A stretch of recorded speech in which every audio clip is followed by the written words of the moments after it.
আসসালামু আলাইকুম রহমতুল্লাহ। Hello viewers, নবম ও দশম শ্রেণীর শিক্ষার্থী বন্ধুরা, আশা করি ভালো আছো। ম্যাথ এডুকেয়ার জোন অনলাইন শিক্ষা পরিবারের পক্ষ থেকে তোমাদের সবাইকে স্বাগতম। আজকে তোমাদের কৃষি শিক্ষা বইয়ের ৪র্থ অধ্যায়ের অনুশীলনীর ২ ও ৩ নম্বর সৃজনশীল প্রশ্নের উত্তর শিখে নেব। চলো আলোচনা শুরু করা যাক। প্রশ্ন ২, নিচের চিত্র দুটি লক্ষ্য করো। দেখো, একটা চিত্র ক, এর চিত্র খ। ক নম্বর প্রশ্নে বলছে কি, দেখো সমন্বিত চাষ কাকে বলে। আমরা এখন এই সমন্বিত চাষ কাকে বলে ক নম্বর প্রশ্নের উত্তর শিখে নেব। ক, যখন একই সময় একই জমিতে একাধিক ফসল উৎপাদন করা হয় তখন তাকে সমন্বিত চাষ বলে। খ নম্বর প্রশ্নে বলছে সমন্বিত চাষে ভূমির ব্যবহার দ্বিগুণ হয় কিভাবে, ব্যাখ্যা করো। খ নম্বর প্রশ্নের উত্তর, সমন্বিত চাষ পদ্ধতিতে একই জমিতে একই সময়ে একাধিক ফসল চাষ বা উৎপাদন করা হয়, অর্থাৎ প্রতিটি ফসল চাষের জন্য আলাদা সময়ে আলাদা যে জায়গার প্রয়োজন হয় তা সমন্বিত চাষ পদ্ধতিতে লাগে না। যেমন পুকুরের মাছ ও হাঁস একত্রে চাষ করলে হাঁসের আবাসনের জন্য আলাদা যে জায়গা প্রয়োজন হতো তা লাগে না। এজন্য বলা হয় যে সমন্বিত চাষ পদ্ধতিতে জমির দ্বিগুণ ব্যবহার হয়। গ নম্বর প্রশ্ন, চিত্র ক ও খ এর উল্লিখিত পদ্ধতির মধ্যে কোনটির উৎপাদন খরচ কম কারণ ব্যাখ্যা করো। গ নম্বর প্রশ্নের উত্তর, চিত্র খতে দেখানো হয়েছে মাছ ও হাঁস মুরগির সমন্বিত চাষ পদ্ধতি। এই পদ্ধতিতে পুকুর পাড়ে পতিত জমিতে হাঁস মুরগির ঘরটি তৈরি করা হয়েছে বলে আলাদা জায়গার প্রয়োজন হয়নি, ফলে জমির জন্য যে খরচ হতো তা বেঁচে গেছে। অন্যদিকে হাঁস মুরগির বীজটা সরাসরি পুকুরে যায়, তাই বাহির থেকে কোনো সার প্রয়োগ করতে হয় না, ফলে সারের খরচ লাগে না।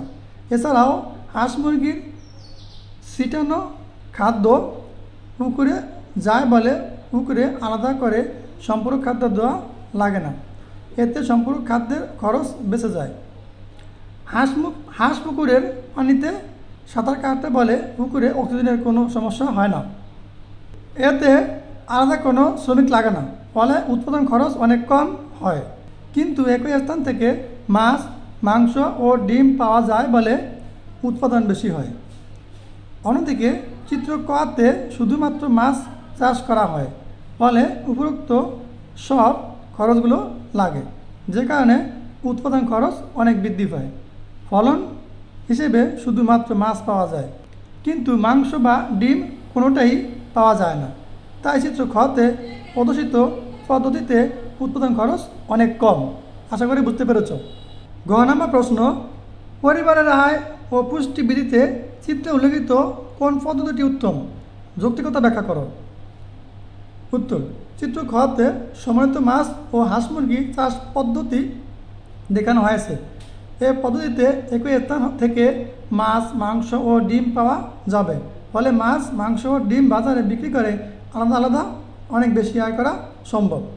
আবার পারিবারিক পুষ্টির দিক বিবেচনা করলে মাছ, মাংস ও ডিম থেকে শর্করা, আমিষ ও স্নেহ জাতীয় পুষ্টির যোগান পাওয়া যায়, যা থেকে পারিবারিক পুষ্টির চাহিদা সম্পূর্ণরূপে পরিপূরণ করা সম্ভব।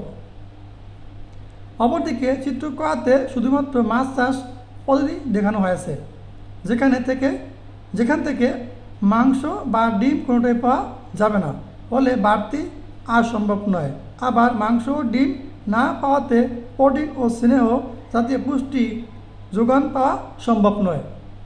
তাই পারিবারিক আয় ও পুষ্টি বৃদ্ধিতে চিত্রে উল্লিখিত চিত্র খ পদ্ধতিটি অতি উত্তম। ৩ নম্বর সৃজনশীল প্রশ্ন, এই টপিকটা দেখে নেবা। দেখো, ক নম্বর বলছে কি, পাটের জাত উন্নয়নকারী প্রতিষ্ঠানের নাম কি। আমরা এখন উত্তর শিখে নেব। ক, পাটের জাত উন্নয়নকারী প্রতিষ্ঠানের নাম হলো বাংলাদেশ পাট গবেষণা ইনস্টিটিউট, ইংলিশে বলে BJRI। আই। ঠিক আছে, এবার আমরা খ নম্বর প্রশ্নের উত্তর শিখে নেব। খ নম্বর প্রশ্ন কী বলছে খেয়াল করো। স্বাভাবিক মাত্রার চেয়েও পাটের বীজ বেশি বোনার কারণ ব্যাখ্যা করো। উত্তর, পাটের বীজ স্বাভাবিকের চেয়ে বেশি বোনা হয় থাকে কারণ পাট পাতা চারা অবস্থায় শাক হিসেবে খাওয়া যায়।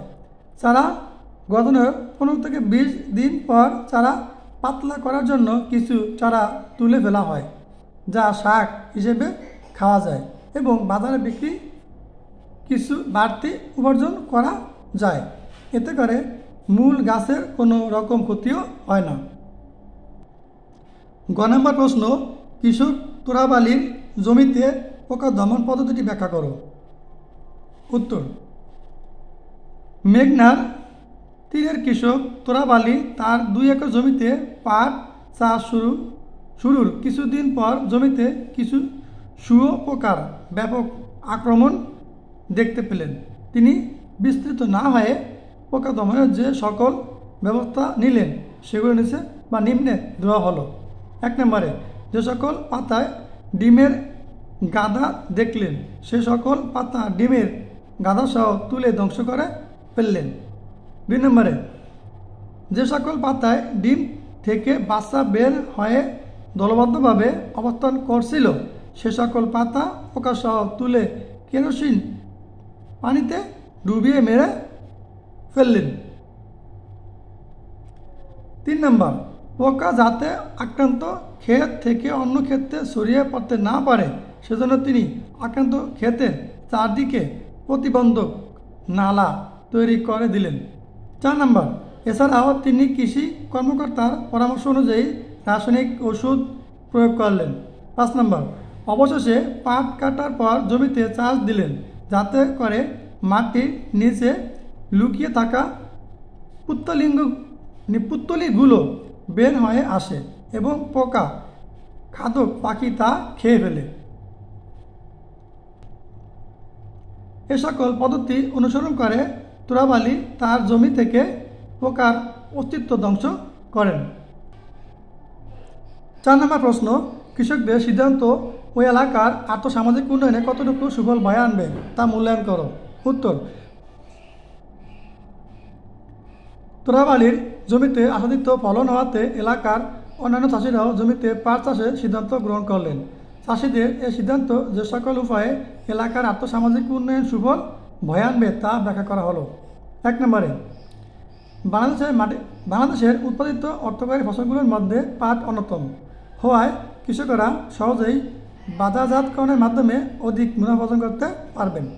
2 নম্বরে, কৃষকেরা পাট চাষ করলে এলাকার অনেক শ্রমিকের কর্মসংস্থানের ব্যবস্থা হবে।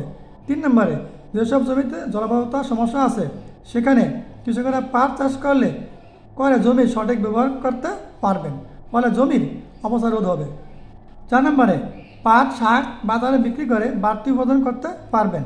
5 নম্বরে, খরা বন্যা অতিবৃষ্টি ইত্যাদির কারণে পাট অন্যান্য ফসলের তুলনায় কম ক্ষতিগ্রস্ত হয় বলে কৃষকেরা ক্ষতির সম্মুখীন হবে না। 6 নম্বরে, পাটকে সোনালী আঁশ বলা হয়। পাটের আঁশ ব্যবহার করে নানা ধরনের ব্যবহারিক জিনিস তৈরি করা হয়, যেমন চট, বস্তা, ব্যাগ, কার্পেট ইত্যাদি। উপরোক্ত আলোচনার গুরুত্ব উপলব্ধি করে এটা বলা যায় যে কৃষকদের নেওয়া সিদ্ধান্ত ওই এলাকার আর্থসামাজিক উন্নয়নে গুরুত্বপূর্ণ ভূমিকা রাখবে। প্রিয় শিক্ষার্থী বন্ধুরা, এই ছিল তোমাদের চতুর্থ অধ্যায়ের সৃজনশীল প্রশ্নের সমাধান। সুন্দর করে দেখো, আশা করি ভালো লাগবে। এরই সাথে তোমাদের সকল বিষয়ের ধারাবাহিক ক্লাস আমাদের এই ম্যাথ এডুকেশন ইউটিউব চ্যানেলে পেয়ে যাবা, সেখান থেকে পর্যায়ক্রমে দেখে নিবে। সবাই ভালো থাকো, আল্লাহ হাফেজ।